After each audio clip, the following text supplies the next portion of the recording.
Hi everyone, I'm Hales and welcome to my channel. Today is an episode of Friday Sews, which is the weekly sort of catch up of what's going on sewing wise, and I wanted to just share with you some sewing plans I've got coming up. And I am filming in a different location today and I'll explain that in a little bit. But I just wanted to show, first of all, I'll just start off by showing you what I'm wearing, which was in my January makes video, which is the Lark Tee by Grainline Studios, and it's one which I sort of revived from my pattern stash I'd forgotten I had. I printed it off again, found it on my computer, printed it off again, and I've got the short sleeve version, and it's great because it has a nice sort of room to it and a nice sort of feel about it, not overly big. I've got the scoop neck version, the short sleeved. I shortened it by 2 inches at the shorten line, so at the waist, and then hemmed it as normal. And now this is going to be my go-to t-shirt. I made 3 of them in January and you'll probably see this recurring throughout the year. Now, I did make something. I've made 2 things this week, so I'll show you the first thing, but you'll see why I'm a bit like, it's too big. So in a previous episode of Friday Sews, I made a purple cardigan, and this was using a McCalls pattern. Can't remember the name of it, so I'll pop it in here.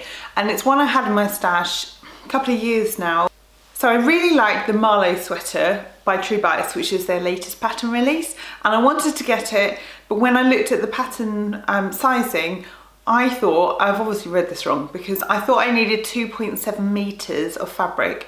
And over here in the UK, you can buy by ½ meter, but if it was 2.7, I'd have to round up and buy the 3 meters of fabric. And if you're looking at French terry or something like that, it just would work out quite expensive plus the cost of the pattern.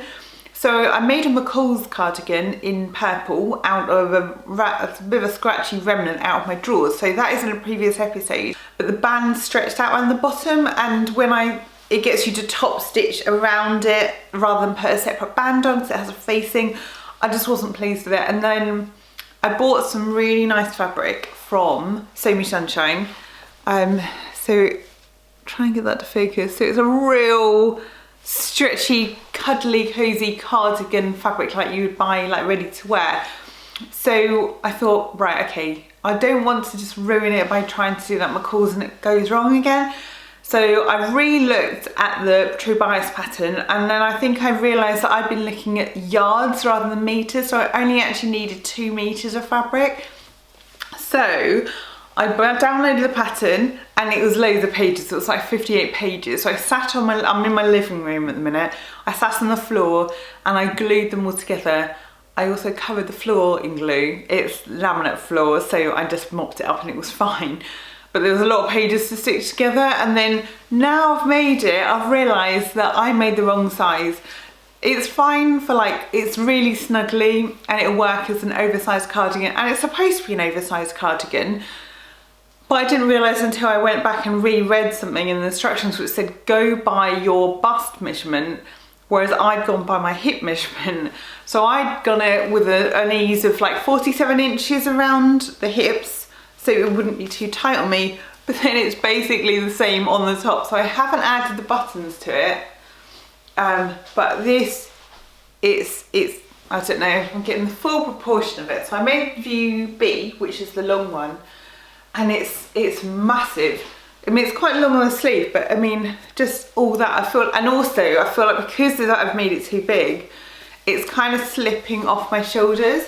Now I've ordered some buttons from eBay, so when they arrive, then that will have that buttons up there and hold it together a bit more, but even so, it's great for wearing around the house, but I do need to size down. And I had a bit of an issue because there was 2 ways of attaching. So it has this like ribbing you can have all the way around. So unlike the McCalls, which had a facing and then you top stitch, this is actually a separate piece. And it said there's an easy way or an intermediate way, and I thought, I'll do the easy option of just like sewing that on doubled over, and then you just sew it in one go. The other option, I think you sew half, so you open out the band, sew it, flip it over, then top stitch. But I thought, I'll do the easy one. But I didn't realise that, so you put a band around the bottom and then this goes over the top. So you've got 2 layers here and 2 layers here. And look, it really I mean, it's not that obvious here, but it has stretched out. So that is a raw edge poking out there. And then it's interface, so it's like straight. So it goes straight there where the buttons are, and then it angles out. So that straight bit, there shouldn't be any stretch in that. So you put interfacing, because that's where the buttons are going. And I mean, I know I'm poking out the folds here, which I think this is the side the buttons go on, so I'm thinking it will be covered, but can you see it goes in? It just jammed under my overlocker, so I'm trying to like put it through. Me and my overlocker don't have a great history because I've never really learned properly how to use my overlocker, so only until the last few months I've realised to actually change the dials on the side, because I was like, why is everything just jamming and wavy lines and stretching out? And then I was like, oh, I need to actually adjust this every time I use it. My phone just rang and I've lost my train of thought. Basically, I just had to like shove it through. It stretched out a bit in my overlocker, so I'm hoping to size down next time. I made the size 14 for reference, which is fine around my hips, but I think looking at the size chart, I probably need to make like a 10 or something on the top just to decrease that. So I'll show you, I've got plans to make another one, and this was in maybe last week's video. So I have this, oh, and it's coming up a funny colour on screen. So it's actually, no, it's coming up bright red. Maybe if I step back. It's burgundy basically, and it's a soft sweat, so it's all like fleecy on the inside. So that is going to be another cardigan, and I've ordered some wooden buttons which have like little red bits on them as well to go with this, and I've ordered grey buttons to go with the grey cardigan. They're both on eBay, so I'm waiting for those to arrive. The major thing I've done this week, apart from the cardigan, is I'll take the ugly belt off. My husband's like, what? Look at the seat of that belt. And I was like, I know. And it's just one of those things where I need to get a belt and I never buy one. And then I'm like, oh, why have I not got a decent belt? This will be a separate video, but it's a sneak peek, and it's part of the BHM Pattern Designers Challenge run by So Natural Dane and Kira from Island Socialist. So that is coming soon with my thoughts, and you'll see if they fit, if they don't fit. I'll give you a slight hint that they turned out better than the deer and doe ones. So I'm hoping to get a review filmed this weekend so I can upload that for early next week. But black is really tricky to film because you can't really see the details, so I need to get the right backdrop for that. In my notebook, I wrote down all the fabric that I bought in January. I sort of just thought major note, oh yeah, I bought that, and then I bought that. And I looked, I was like, I bought loads, but I was buying it and then I was making it, so I was like, oh, I'm not, because I don't really buy to just stick in my stash. I try and buy to then make, because I'd run out of room. That grey cardigan knit was sitting on top of my Kallax unit and I had nowhere to put it, so I had to make it into something. A bit like the burgundy fabric there, it does not fit in my drawers, so that's why I need to make it into something. Anyway, I realised, okay, February, I'm not buying any fabric. So I need to sew through what I've got. And I have sewn like 3 pieces of the fabric that I bought in January, so I thought that was quite good. I have bought thread, and all the shops are closed because we're in lockdown, so everywhere is sort of online, and trying to colour match things can be a bit tricky. But when I bought the burgundy fabric on the website, it did suggest a Gutterman colour thread. So I then cross-referenced, and I saw that I could get that from Amazon, and I also needed grey because I'd ran out of that. So I did that on a prime. That was just easier and quickest way of getting that. I also ran out of overlocker threads, so that came as well. I think that was eBay.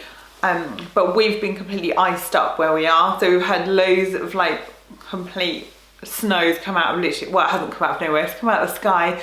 But we had Beast in the East #2. So 3 years ago, we had a really thick layer of snow. Big snowstorm came in on the east side of the country. And then we had, this is like, they call Beast in the East #2. So on last Saturday, I was holding the ladder in the pouring rain for my husband while I was clearing out the neighbour's gutter and our guttering around the house, because she said it was sort of overflowing. So that was like, and we were like, why are people saying that we're going to get snow? I can't see that's going to happen, because it chucked it down for the whole day. And then we woke up on Sunday, it's like, it's snowing. Oh, there isn't that much there, but by lunchtime it got really thick, and I'll put a photo in of how much snow we ended up getting on our garden table. I'll try and film a quick bit at the end so you can see where we are now, but it is finally melting away. But it does mean there have been consequences, so post and that kind of thing hasn't come. So, and I didn't want to go out and about because there always have been like a glass bottle. Anyway, moving on. I bought this last year, towards the end of last year, and it is a loop back French terry, and I only bought a metre of it.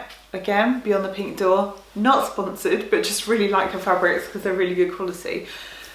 And I was going to make the like simplicity version of the toaster sweater, but with different coloured sleeves, because I only bought a metre and I thought it was quite full on, it's quite a busy print. So I did then recently in January, I bought a metre of black French terry because it's been sold out everywhere. Like the loop back of, there's been fleece back, but I want to have the same weight of fabric. So when I make them together, then it's not, you know, it's the same quantity, fibre content, what have you. So yes, so I was thinking about doing this. So either just the front with a black sleeve, or front and back with black sleeves. I'm not entirely sure, but I'm hoping to make that up soon because it has been languishing for a while, and before the weather gets too hot to wear like a jumper. And the other thing was going back to this, which is the viscose twill. It's raspberry colour. I can't film it, it's I don't know, it comes out to it. I try and get nice lighting for my face, but it doesn't work so well with the fabrics. But I had 3 meters of this. I was going to make a Sew Over It Florence dress, and then realised trying to line up all those checks and everything would be a nightmare. So I remembered that I have the Archer Shirt by Grainline Studios, and I did think, well, that only needs, I think that only needs like 2 meters of fabric, and as I've got 3, I've got enough spare fabric to then do pattern matching. So that may happen this month, but I think it might be quite timely to do that. And then the other thing is I want to get going with the Florence dress, because I was going to start making it last weekend, then the snow came and just thought, no, I just want to make cardigans and thick snuggly things because it's so blooming cold. But now the snow is melting, I think that spring will be on its way once that's all disappeared, and so I can think more. And I did think, just lots of thinking, and maybe that will go quite well to have the Marlo cardigan sweater, whatever you want to call it, over that, and the green and the red. That would warm it up with a pair of tights, and then springtime, lose the cardigan. So yeah, thinking layers, and I just thought, oh, actually that might work out quite well. They are my plans for February. I think I did stick a couple more things down, but I don't want to be overly ambitious. Next week is half term, so there's no homeschool. Homeschool's actually not too bad.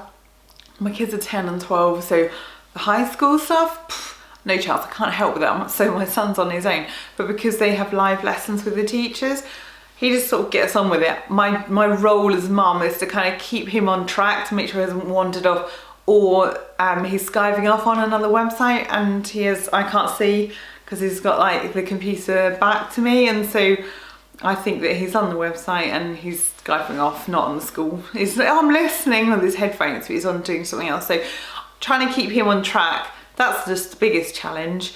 And my daughter occasionally needs help. I mean, when it comes to fractions and stuff, I'm not the person to ask, but I quite like being at home. So the government has said March the 8th is when the schools are going back. That could change, but that's the kind of deadline I'm aiming for. So 3 weeks, then I'm back to work. Schools are back. I'm back to doing an 80-mile a day commute. So I'm going to make the most of doing what I want in those 3 weeks, which also entails trying to order school shoes because both my kids' feet have grown. All the shoe shops are shut because they're not essential apparently. So I'm trying to figure out what size is going to fit them, because the measuring charts online, I don't think they're that accurate. So I've got that going on. Oh, the IKEA furniture is an update. I've built all the Kallax units. I built the desks with the help of my kids last weekend. I'm waiting for fixed fixings to go into like the plasterboard wall for the pegboard. I have still got some cupboard insert doors, 8 of them left to do on my son's room. And then my husband needs to drill some holes so his like console wires and stuff can poke through the back. That's really boring. I know you don't really care. I oiled the worktops, and 5 days after I oiled them, they were still tacky, and then I realised I just put too thick a coat on them. So I ended up going with a hairdryer and just drying off the worktop and buffering the oil in. So then finally we had the kitchen back into order. But before we realised that the snow was coming, and this is why I'm filming in here today, I booked, you have to book a slot to go to the dump, which is the recycling centre. So I booked it online for last Sunday, and then we had such heavy snow and it was so icy, it just wasn't worth risking it. So all the packaging, all the cardboard and everything, all the flat pack furniture, we had, I've got 2 massive bin bag fulls of fabric scraps or clothes which don't fit the kids anymore, but there's no way you can take them because everywhere's shut. So they have like a textile recycling bin down at the dump. So I had those bagged up, and then we had general rubbish and that kind of thing. I put it all in the conservatory. We're like, right, some old shelving, put it all, just shove it all in the conservatory, because the next day we're going to the dump. Snow came, weren't going anywhere. Snow has stayed all week. That is, like, I can just get into my sewing space. I will pop a clip in. I'm so ashamed. But there's no room to put my tripod on the floor. And I did think, should I just put all the cardboard back upstairs again until I've booked another slot and it's safe to actually travel out again? But for the time being, it has stayed there. So hence why I'm filming here. So this is it for this week. I'm hoping to film that review over on called the Chloe jeans by Style So Me. Please check out the BHM Pattern Designers Challenge over on Instagram, and you'll see it popping up on YouTube as well, because that's something we can all really get involved in, and it's running throughout the month of February. Oh, and there's one more challenge which I'm taking part in, which is Frugal Frocks 2021, and it's run by Frugalissima and the Yorkshire Sew Girl. So you find a free pattern, there are loads online, and I will be filming a video all about my plans for that, which is coming out. It was due to be scheduled on the 2nd of March. I haven't filmed it yet, but so have a look now, between now and then, have a look around and see what free sewing patterns there are. It has to be a dress, and it has to be fabric from your stash, so it's trying to do it as cheaply as possible. You can self-draft a pattern, but we'd love everyone to get involved. So there will be more details coming up on my channel and on the 2 channels which I'm going to link down below in the description box. And you make a dress, and we all post it on Instagram on the 31st of March to reveal our frugal frocks. If you have I don't have a big fabric stash, but if you do have a big fabric stash, this is the perfect opportunity to make something with it, to join in, have a bit of fun, and clear room to buy some more fabric to fill up the gap. So this is today's episode. I will see you again next week with a review of the trousers. Thank you for watching.